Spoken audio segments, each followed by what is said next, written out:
الحمد لله رب العالمين، والصلاة والسلام على أشرف الأنبياء والمرسلين محمد بن عبد الله الأمين وعلى آله وأصحابه الغر الميامين ومن تبعهم بإحسان إلى يوم الدين. أما بعد، قال الله تبارك وتعالى: ولا تركنوا إلى الذين ظلموا فتمسكم النار وما لكم من دون الله من أولياء ثم لا تنصرون. رئيس الحفلة المبجل وإخواني الأحبة، أريد أن ألقي أمامكم بهذه المناسبة السارة الميمونة المباركة الطيبة انتهازا لهذه الفرصة الغالية الثمينة الذهبية خطبة وجيزة حول الموضوع المحدد: كيف نقاوم الردة الجديدة؟ فلا بد لكم أيها الإخوان أن تعلموا أولا ما هي الردة الجديدة. الردة الجديدة هي الفلسفات الغربية الاقتصادية والسياسية التي آمن بها كثير من الناس بوعي ودراسة، وأكثرهم بتقليد وتسليم،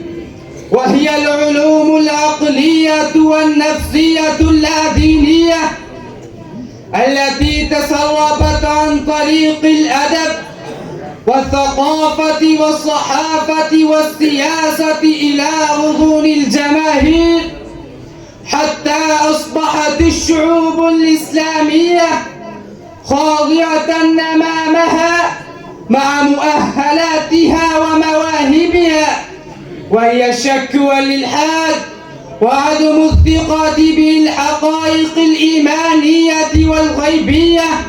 وهي الأنانيات والعصبيات الجاهلية التي ينقض منها رسول الله صلى الله عليه وسلم الإنسانية جمعاء والأمة المسلمة كلها، وأخرج جميع الناس من ورطتها وحبالها. وإذا ألقيتم نظرة خاطفة حولكم أيها السادة، ترون أن طود اللادينية العظيم قائم، وموجة الجاهلية العاتية فياضة، وسيل العلوم العصرية الجارفة العرم متدفق، وهي قضية العالم الإسلامي الكبرى ومشكلة الأمة الإسلامية العظمى. ردة تنتشر ولا تغزو المجتمع الإسلامي وتحيط الناس بجوانب أربعة إحاطة السوال بالمرصد، ولكن واسفاه وباويلاه لا ينتبه لها أحد ولا يفزع لها العلماء ورجال الدين. لقد قالوا قديما: قضية ولا أبا حسن لها، وأقول: ردة ولا أبا بكر لها. يا أشبال الملة الإسلامية، يجب عليكم لمقاومة هذه الردة أن تلازموا تلك الخصال التي أمر النبي صلى الله عليه وسلم باتصافها، كما جاء فيما رواه الشيخان عن أنس بن مالك رضي الله عنه عن النبي صلى الله عليه وسلم قال: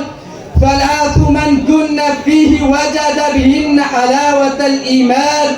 أن يكون الله ورسوله أحب إليه مما سواهما، وأن يحب المرء لا يحبه إلا لله، وأن يكره أن يعود إلى الكفر